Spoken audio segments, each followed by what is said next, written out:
आपको नहीं आ रहा, वो कैपेसिटी के वर्ड होते हैं वो आपको नहीं आते, तो उसकी जगह आप 1 लाइन या 2 लाइन में वो क्वेश्चन का आंसर लिख सकते हो, तो वो छोड़ दिया करो। तो उसके बाद में आंसर सेकंड लिख दिया करो, आंसर थर्ड लिख दिया करो। मैं ये नहीं कह रहा आपको कि आप आंसर को सीक्वेंस वाइज लिखिए, मैं आपको ये कह रहा हूँ कि यदि एक क्वेश्चन की एक से ज्यादा पार्ट है उसको आप एक ही जगह पे कीजिए।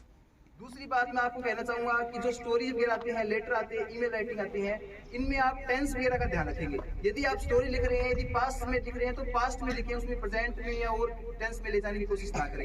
यदि आप लेटर वगैरह लिख रहे हो तो ये फ्यूचर या सिंपल टेंस में लिख रहे हो ना, प्रेजेंट सिंपल में, तो उन्हीं में रहने दें। दूसरी बात मैं आपको बताऊंगा कि आप एक स्पेलिंग का है ना वो ध्यान नहीं रखते हो। सभी बच्चों की देखिए मैंने, एक तो प्रोनाउन का तो आप ध्यान रखते नहीं हो, यदि वहां पे ही है तो आपको बाद में सी याद आ रहा है। पहले तो एक फ्रेम ऑफ माइंड होता है, यदि आप किसी क्वेश्चन को सोल्व मतलब किसी क्वेश्चन का आंसर लिख रहे हो तो पहले तो उस क्वेश्चन को ढंग से समझ लो कि वो क्वेश्चन आपसे पूछ क्या रहा है। दूसरी बात है, उस क्वेश्चन का यदि आपने ढंग से क्वेश्चन को पढ़ लिया तो आपके फ्रेम में, आपके माइंड के फ्रेम में एक बन जाएगी, इमेज बन जाएगी, आपको वो आंसर लिखना है। उसको पहले रिमेंबर कर लो कि ये बातें लिखनी है। आप क्या करते हो कि पहले की जो बात है वो बाद में लिख रहे हो, ऐसे मिस अरेंज कर रहे हो उस चीजों को कि सीक्वेंस से नहीं लिख रहे प्रत्येक बात को, तो आप इस चीज का भी ध्यान रखेंगे।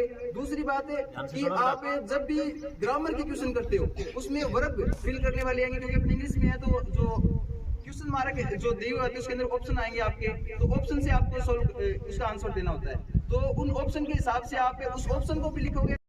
Good evening everyone. जैसा कि सर ने आपको बता चुके हैं कि आपको पेपर कैसे करने हैं, लेकिन जैसे कि मैंने प्री बोर्ड की मैथ की कॉपियाँ चेक की है तो मैंने बच्चों की जो कॉमन गलतियाँ वो देखी है कि जैसे कि आपकी जो 13 नंबर एक्सरसाइज है सांख्यिकी स्टैटिस्टिक्स माध्य बहुलक वाले, वो सबसे ज़्यादा नंबरों की है। बच्चों को वो आसान लगती है इसलिए वो सोल्व नहीं करते, उसको छोड़ देते हैं ऐसे। तो वो जो भी प्रश्नावली आपको आती है उसको भी एक बार जरूर कार्य में रफ में सोल्व करके जरूर देखें, क्योंकि इसमें आपने बहुत ज़्यादा गलतियाँ करके है, जोड़ घटाव में गलतियाँ कर रखी है आप लोगों ने। तो आपसे ये उम्मीद है कि आगे आने वाले प्री बोर्ड में और बोर्ड एग्जाम में आप ये छोटी मोटी गलतियां नहीं करोगे। जो एक्सरसाइज आती है उसको और अच्छे से आप प्रिपेयर करो, तैयार करो। जैसे कि रवि सर ने आपको बताया है कि आपने जो पढ़ रखा है, आपने जितना पढ़ा है वो अच्छी बात है, लेकिन उसको आप और अच्छे से तैयार करो, तभी आपको बेनिफिट होगा उसका। धन्यवाद।